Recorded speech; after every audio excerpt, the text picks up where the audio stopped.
On the Road Introduction. Jack Kerouac was born in Lowell, Massachusetts in 1922, the youngest of three children in a Franco-American family. He attended local Catholic and public schools and won a scholarship to Columbia University in New York City, where he first met Neal Cassady, Allen Ginsberg, and William S. Burroughs. He quit school in his sophomore year after a dispute with his football coach and joined the Merchant Marine, beginning the restless wanderings that were to continue for the greater part of his life.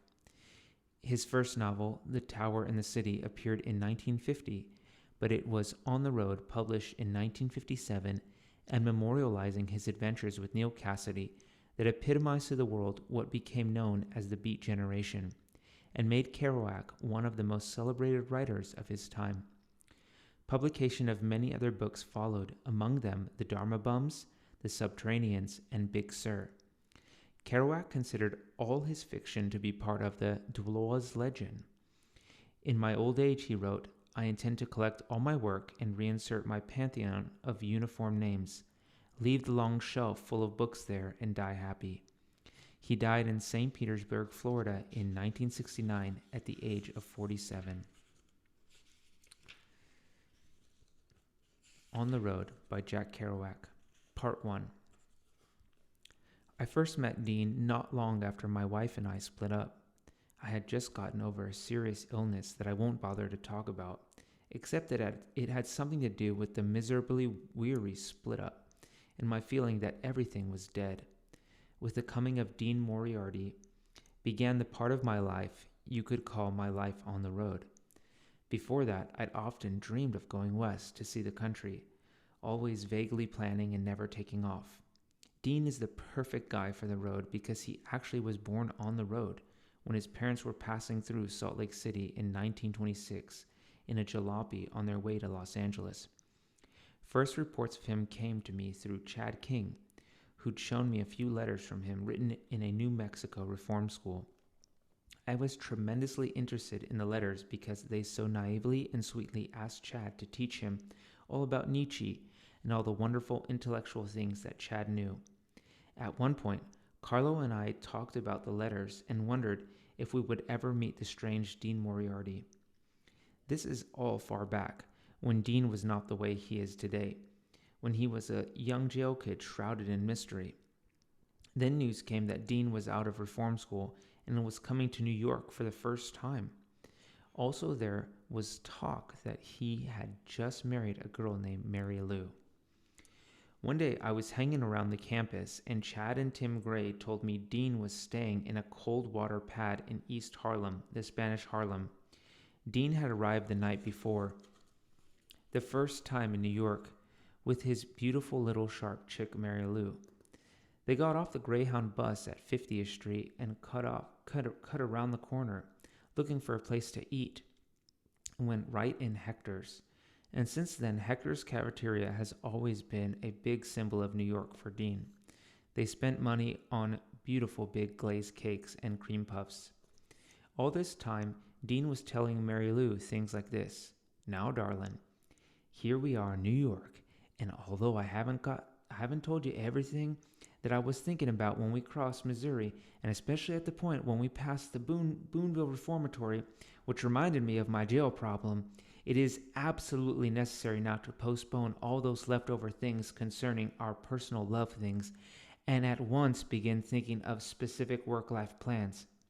And so on, in a way that he had in those early days.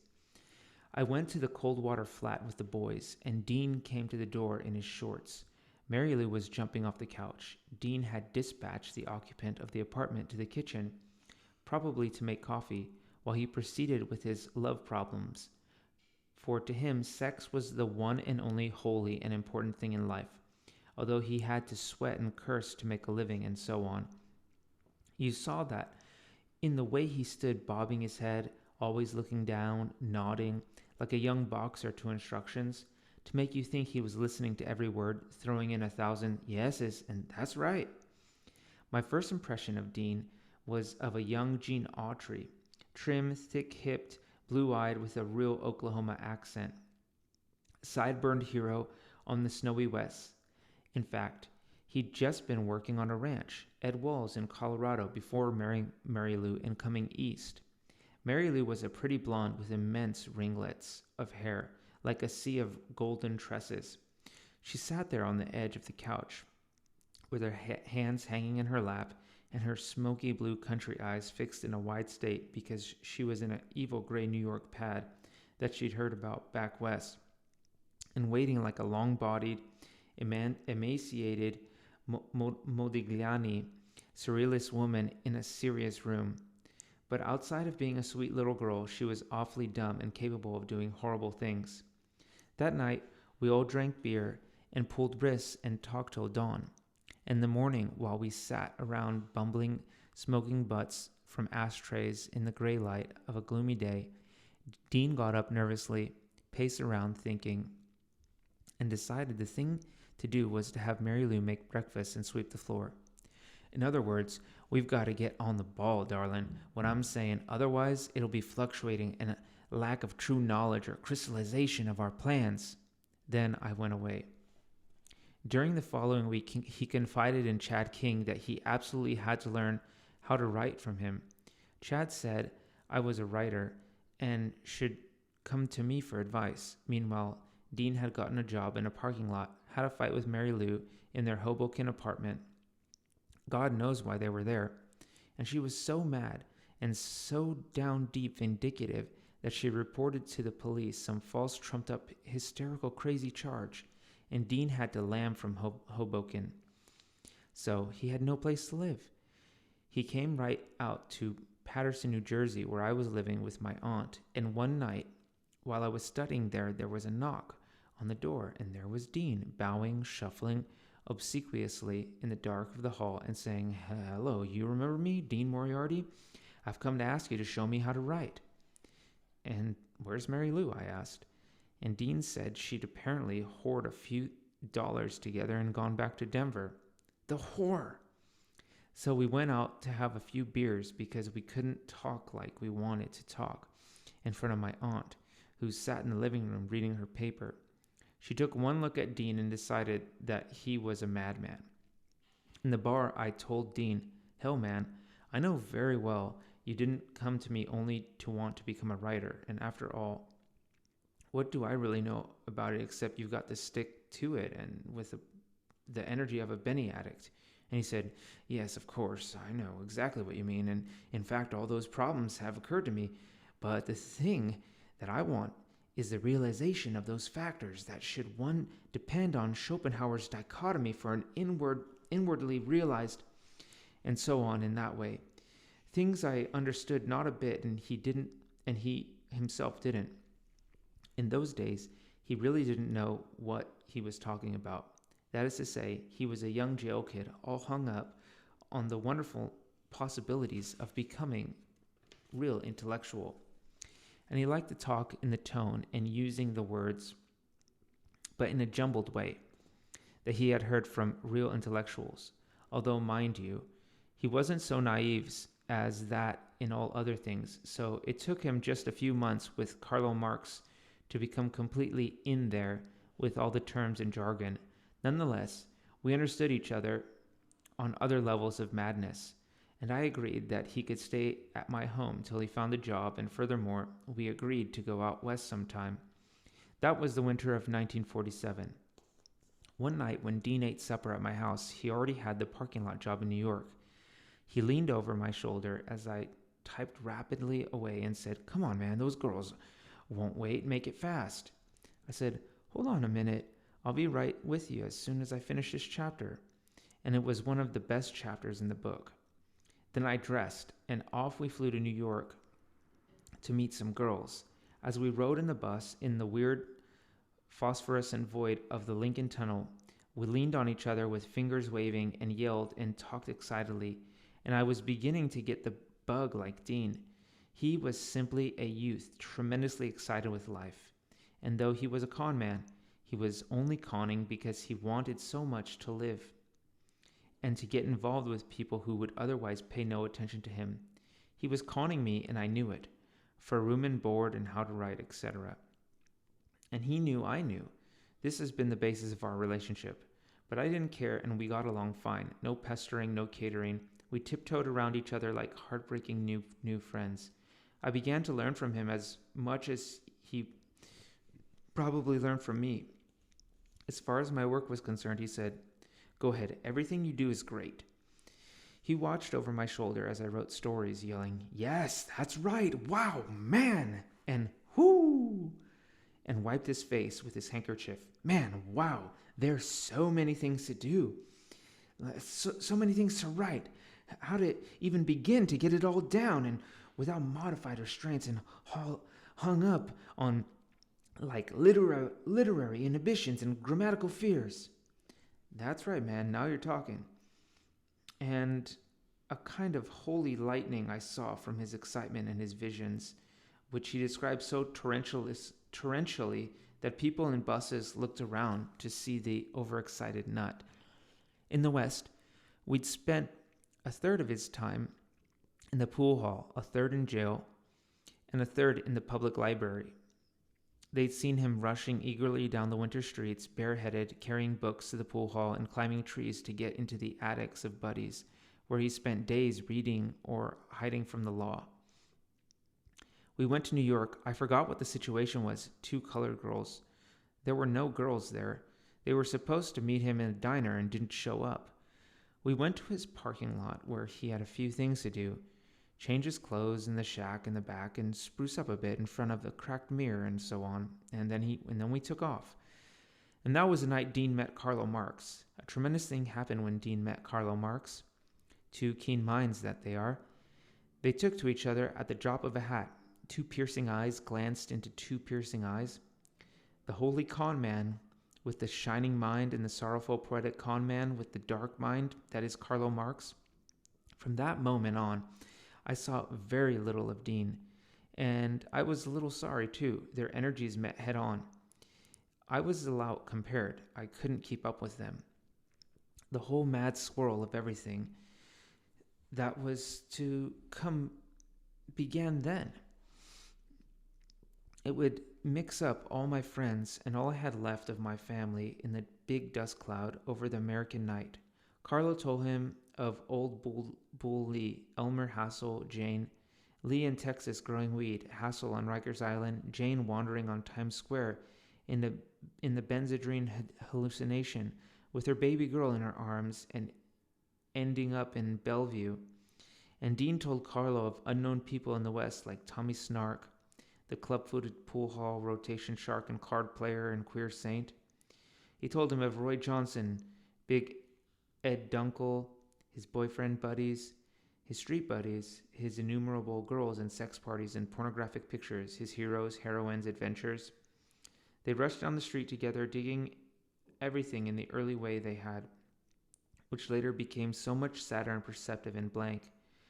But then they danced down the streets like dingle doddies, and I shambled after, as I've been doing all my life, after people who interest me, because the only thing for me are the mad ones, the ones who are mad to live, mad to talk, mad to be saved, desirous of everything at the same time, the ones who never yawn or say commonplace things, but burn, burn, burn, like the fabulous yellow Roman candles exploding like spiders across the stars, and in the middle you see the blue center light pop and everything goes, ah. What did they call such young people in Goethe's Germany? Wanting dearly to learn how to write like Carlo, the first thing you know, Dean was attacking him with a great amorous soul such as only a con man can have. Now, Carlo, let me speak. Let me speak. Here's what I'm saying. I didn't see them for about 2 weeks, during which time they cemented their relationship to fiendish all-day, all-night talk proportions. Then came spring, the great time of traveling, and everybody in the scattered gang was getting ready to take one trip or another. I was busily at work on my novel, and when I came to the hallway mark, after a trip down south with my aunt to visit my brother, Rocco, I got ready to travel west for the very first time. Dean had already left. Carlo and I saw him off at the 34th Street Greyhound station. Upstairs, they had a place where you could make pictures for a quarter. Carlo took off his glasses and looked sinister. Dean made a profile shot and looked coyly around. I took a straight picture that made me look like a 30-year-old Italian who'd killed anybody who said anything against his mother. This picture Carlo and Dean neatly cut out the middle with a razor and saved a half each in their wallets. Dean was wearing a real Western business suit for his big trip back to Denver. He finished his first fling in New York. I say fling, but he only worked like a dog in parking lots. The most fantastic parking lot attendant in the world. He can back a car 40 miles an hour into a tight squeeze and stop at the wall, jump out, race among fenders, leap into another car, circle it 50 miles an hour in a narrow space, back swiftly into a tight spot, hump. Snap the car with the emergency so that you see it bounce as he flies out, then clear to the ticket shack, sprinting like a track star, hand a ticket, leap into a newly arrived car before the owner's half out, leap literally under him as he steps out, start the car with the door flapping, and roar off to the next available spot, arc, pop in, brake out, run, working like that without pause 8 hours a night, evening rush hours and after theater rush hours, in greasy wino pants with a frayed fur-lined jacket and beach shoes that flap. Now he'd bought a new suit to go back in, blue with pencil stripes, vest and all, $11 on 3rd Avenue, with a watch and watch chain, and a portable typewriter with which he was going to start writing in a Denver rooming house as soon as he got a job there. We had a farewell meal of franks and beans in a 7th Avenue Rikers, and then Dean got on the bus that said Chicago and roared off into the night. There went our Wrangler. I promised myself to go the same way when spring really bloomed and opened up the land. And this was really the way that my whole road experience began. And the things that were to come are too fantastic not to tell. Yes, and it wasn't only because I was a writer and needed new experiences that I wanted to know Dean more, and because my life hanging around the campus had reached the completion of its cycle and was stultified, but because somehow, in spite of our difference in character, he reminded me of some long-lost brother.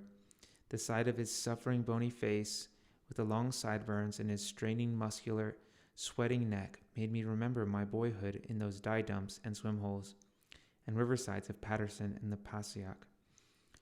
His dirty work clothes clung to him so gracefully, as though you couldn't buy a better fit from a custom tailor, but only earn it from the natural tailor of natural joy, as Dean had in his stresses.